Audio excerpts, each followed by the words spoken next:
Hi everyone, my name's Vanessa McCausland. I'm an author and I'm thrilled to be here today hosting What Are You Reading? Thank you, Better Reading, for having me. Thanks Cheryl and Jane for handing over this slot so I can share my to-be-read pile with you guys. It's very exciting, I think, this time of year. I don't know about you guys, but I love Easter. Just the weather's getting a little bit colder. It's perfect reading time. Just snuggling down with a good book and some Easter chocolate. Oh, hi, I can see a few people popping on. Hi, Tracy. Hi, Carolyn. Nice to see you. Feel free to put into the comments what you're reading at the moment, what's on your to-be-read pile. Hi, Sharon. Hi, Alita. Nice to see you guys. Hi, Alison. So, as I said before, I'm an author myself. I'll show you a couple of my books. My first one was The Lost Summers of Driftwood. That came out in 2019, followed by The Valley of Lost Stories, which was 2020, and then The Beautiful Words, my most recent one, which came out December last year. So yeah, that's what I write. Hi Jane, hi Kim, hi Jill, hi Lisa, Tanya. Nice to see you all here. Kim says she's reading Paul Hogan's autobiography. That'd be really interesting. Love an autobiography. Oh, thank you, Tracy. She loved The Beautiful Words. That's really lovely feedback. Thank you. Tracy has been reading the Stand for the last couple of weeks. That is such a long book, isn't it? I remember reading some of it when I was a teenager. I'm not sure whether I'd have the stomach for it during a pandemic at the moment, but that's very brave reading of you, Tracy. Hi, Tanya. Just finished The Mother by Jane Caro. That looks like a fantastic read. That's one of the ones that will be hitting my to-be-read pile.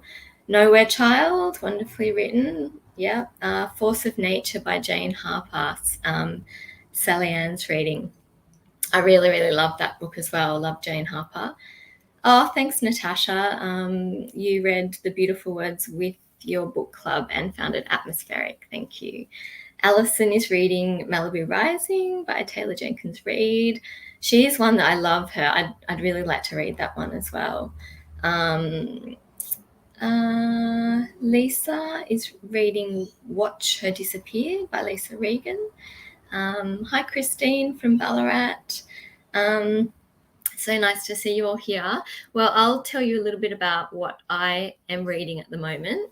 This is the book that I am currently halfway through. Unfortunately, I had COVID, and so I was like, I really need a comforting read. And I don't know if anyone's read Fiona Lowe, but she's the queen of sort of this comforting reading. I heard someone describe her as her books are like when you come home from holidays and you just get home, and that feeling after holidays of coming home. And I just thought that's such an apt description. So this book has helped me get through being really, really sick. Thank you, Fiona. And it's set in Rookery Cove in Tasmania, which I really loved. My book, The Beautiful Words, was set in Tasmania, so I'm a big fan of that for a setting. So that's my current read. I'm just going to mention a couple of new releases that have come out with Better Reading. The book of the week, Her Time to Shine, by Fiona McCausland. It's just popped up on the screen. That one looks like a gorgeous read. Also, Diamond Eye by Kate Quinn. How's that for an atmospheric cover? I immediately just look at that and want to read it. I know Kate Quinn has got some other gorgeous, amazing sort of mystery books which have caught my eye. Little Nothings by Julie Mayhew, another new release. and also Daughters of Eve by Nina D. Campbell. They all look pretty amazing. So there's some good new releases to pop on your to be read pile. Now, what's everyone saying? Tanya just started Fiona's book as an audiobook, Family of Strangers. And Sandra is reading Before You Knew My Name by Jacqueline Berlitz. Jenny has just had COVID and out of isolation today. Sorry to hear that, Jenny. It's not nice, is it? But thank goodness we have books to get us through. Kylie, thanks for welcoming me. Caught in the Act by Courtney Act. That looks like a fabulous read. And Christine is reading Dinner with the Schnabels by Toni Jordan. Oh, that looks fantastic as well. I saw her, she did a recent one of these segments, and I loved her first book edition as well. Emma just finished No Exit by Taylor Adams and is now reading Song of Flight by Juliet Marilia. That sounds amazing. So many good books. Jo Young said she's reading We Are Not Like Them by Jo Piazza and Christine Pride and really enjoying it. The other book that I'm reading, because I don't know if anyone else does this, but I read a fiction and a non-fiction at the same time. It seems to work for me because I can keep them sort of separate in my head. This one's not a recent release. It's a couple of years ago, but it's so worth reading. It's called Rosetta, A Scandalous True Story by Alexandra Joel. Alexandra, I must admit, is a friend of mine. She used to be the editor of Harper's Bazaar, and she just has this most incredible true story. So she found out that her grandmother, Rosetta, in 1905, deserted her husband and 5-year-old daughter to run away with Zeno the Magnificent, a half-Chinese fortune teller, to London. So Alexandra knew growing up that her mother was this 5-year-old daughter who had been abandoned by her own mother. And her own mother had just gone off to London with this man. So Alexandra, being a storyteller, was like, I really need to find out more about this. So she's written this book, and it's based on the true story and based on her efforts to research her family. But it's also, she's sort of fictionalized what she thinks happened with her grandmother, why she might have abandoned her child to go and live on the other side of the world. And it's just such a fascinating story. It's really beautifully written, gorgeous writing, and it's a historical, half of it's historical, set in the 1900s, half of it's set now with Alexandra trying to puzzle out her past. So that's a fantastic one to put on your to-be-read pile. Another one that I am really looking forward to is The Paris Apartment by Lucy Foley. I haven't actually read any of Lucy's books before. I know she has written several other incredible books, and I've always thought I must read one of these. And given this is set in Paris, I mean, how can it be bad? I'm always a sucker for a book set in Paris. And it's been called the Agatha Christie of the age. So I guess it's sort of really whodunit. It's set in a beautiful old apartment block deep in the back streets of Montmartre, where nothing goes unseen and everyone has a story to unlock. So I think this will be my Easter read, where I'll be just seconded on the lounge under a blankie with Easter chocolate, just escaping down the rabbit hole. So I'm really, really looking forward to that one.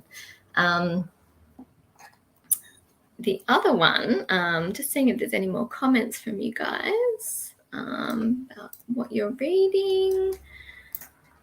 Yes, Emma has read The Guest List, and she read it one sitting, and it was brilliant. Yes, I have a feeling that that's going to be me, although I'm quite a slow reader, but 3 sittings is fast for me. So this is the other one that's on my to-be-read pile. I was lucky enough to get an advanced copy of this one by Cassie Hamer, The Truth About Faking It. Now, Cassie's sort of a little bit like Sally Hepworth, Leanne Moriarty, Marion Keyes. She has that really sort of witty sort of banter, and she's really contemporary fiction. So this one I think will come after The Paris Apartment. Really, really looking forward to that one. Now, I'm just seeing that Janine has just finished The Torrent by Januka Mackenzie. Excellent story, great characters. Yeah, that one's just come out. That looks amazing. Hi, Michael. Michael has just read Matthew Riley, The One Impossible Labyrinth. That sounds fantastic. Back to my to-be-read pile. I have never read a Franzen, but he's obviously touted as a literary genius. What I tend to do is I tend to oscillate between sort of light and sort of dark and heavy. That's my sort of reading pattern. So I would like to get to this one over winter. It's set in the 70s, and it follows the Hildebrandt family. And Jonathan Franzen is known for his incredible characterization. So I always feel like as an author, when I read, I sort of read in terms of trying to better my own craft and learn more about certain, techniques. So that one will be one for my research pile. What else have I got on my to-be-read pile? So one of my favourite books in recent times was Honeybee. Really, really loved that, by Craig Silvey. And a lot of people have said that Jasper Jones is better than Honeybee, which I can't actually imagine because I loved Honeybee so much. But yeah, I'm really looking forward to this one. It's obviously an Australian classic. So this is one of those ones that I've had on my to-be-read pile for absolutely forever. But I know that I will really, really enjoy it once I get to it. Kylie is hoping to get to the Mallee Girl today to start reading. Just scrolling back. Sally is reading The Perfect Family by Robin Harding.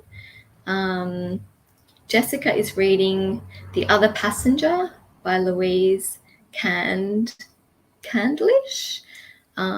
Kate had just finished The No Show and enjoying The Nurse's War.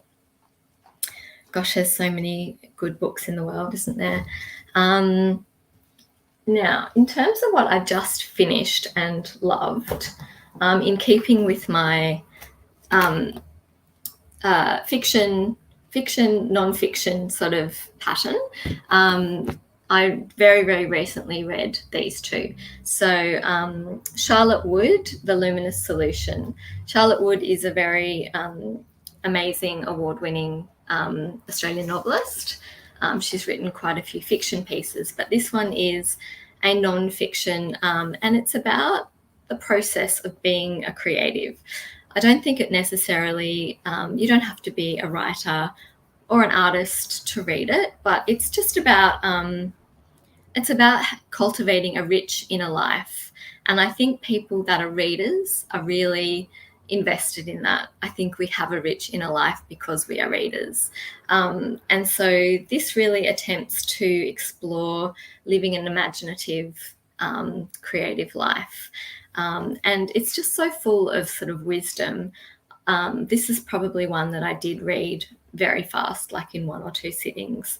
And for anyone that is an aspiring writer, writing a book is very much making it up as you go along. There's no rule book. And so when someone writes a book that sort of outlines how they do it, I just sort of seep it in because it's like, oh, great, someone knows what they're doing. I'm going to listen.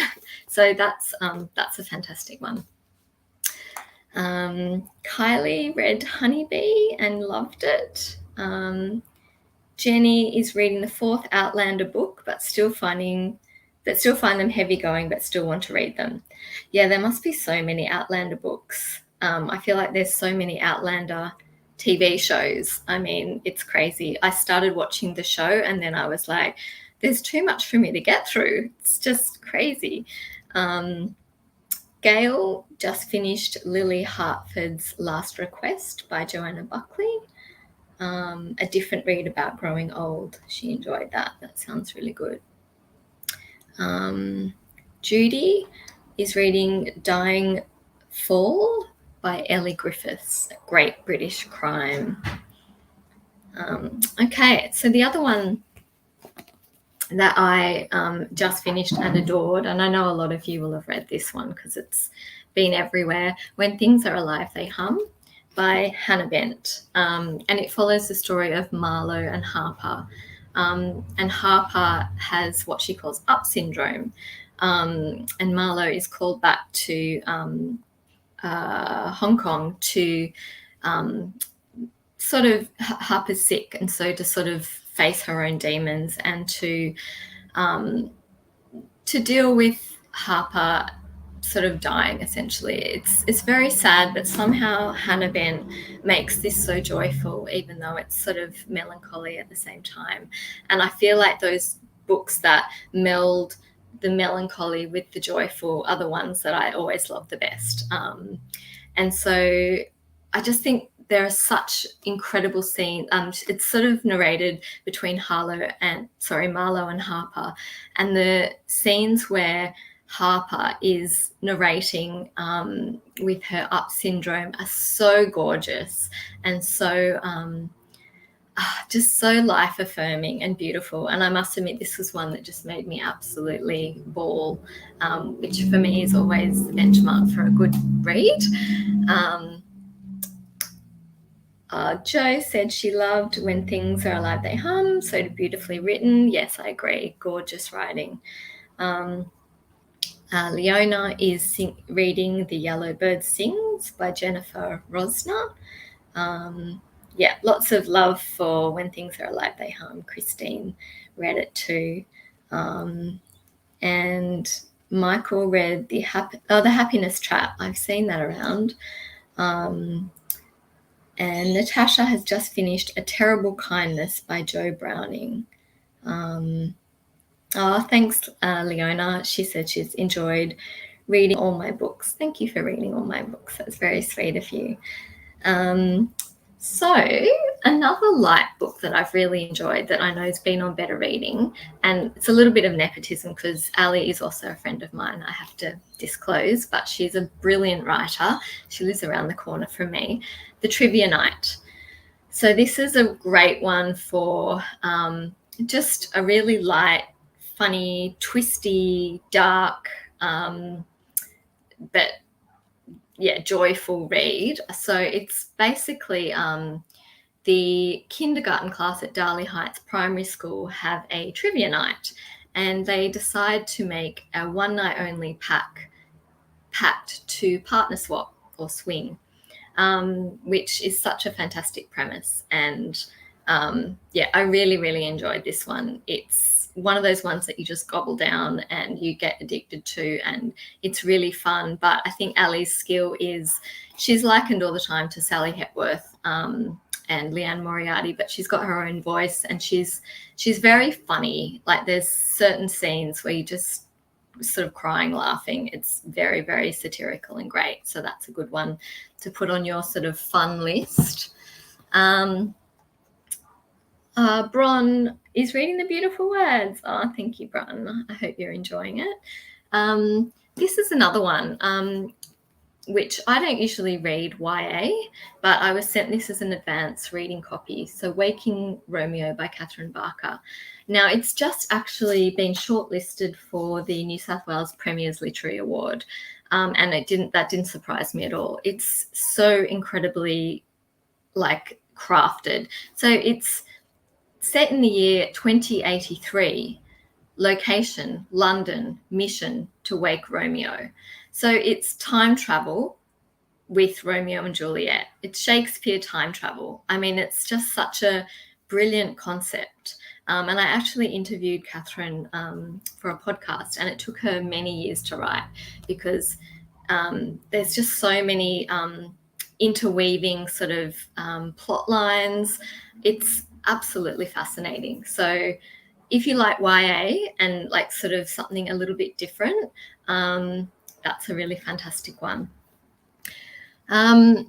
Now, I think I've gone through all my books, but there's a couple of ones that I haven't got with me, but I just finished Devotion by Hannah Kent, and I really enjoyed that for the incredible lyricism. She's just got such a wonderful way with words, and I don't know whether a few of you have read it. I mean, it's been everywhere, but there's and I won't give anything away, but there's a huge shift or thing that happens in the book about a third of the way through, maybe halfway through.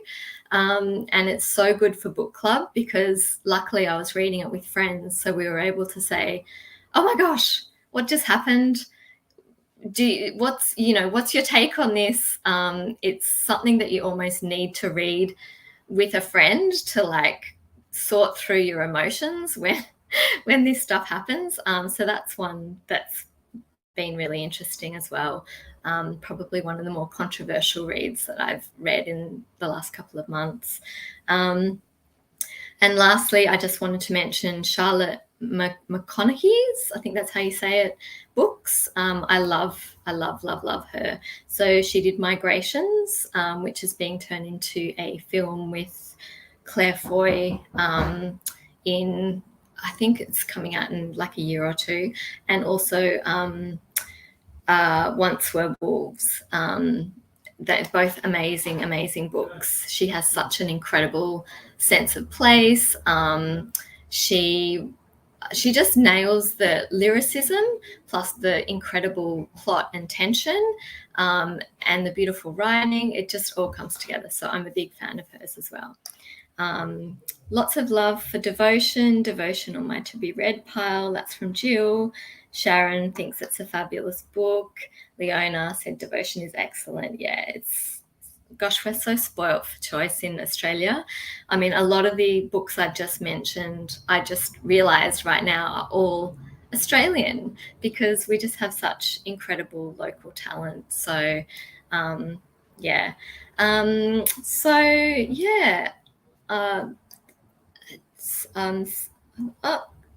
The Deep, Kyle Perry, yeah, so many Australian writers, everyone's popping in, so yeah, so fabulous. So yeah, that's my book, The Beautiful Words. I won't really go into it too much, but it's set in Tasmania. It's a story about friendship, about sort of the truth and the lies that we tell ourselves. And as you can tell from the title, it's a book about books and writing. So if you like those kind of books that are about the process of, words and reading and all of that, then that's a good one. I'm a sucker for a book about a library or that kind of thing. So thank you, everyone, for sharing all the amazing books that you have read. It's been such a pleasure to be here today. I hope you have an amazing Easter, that you get lots of chocolate, lots of time to read. Hopefully it doesn't rain too much so we can get some sunshine. And yeah, have a fabulous long weekend. Thank you for having me. And everyone take care and enjoy.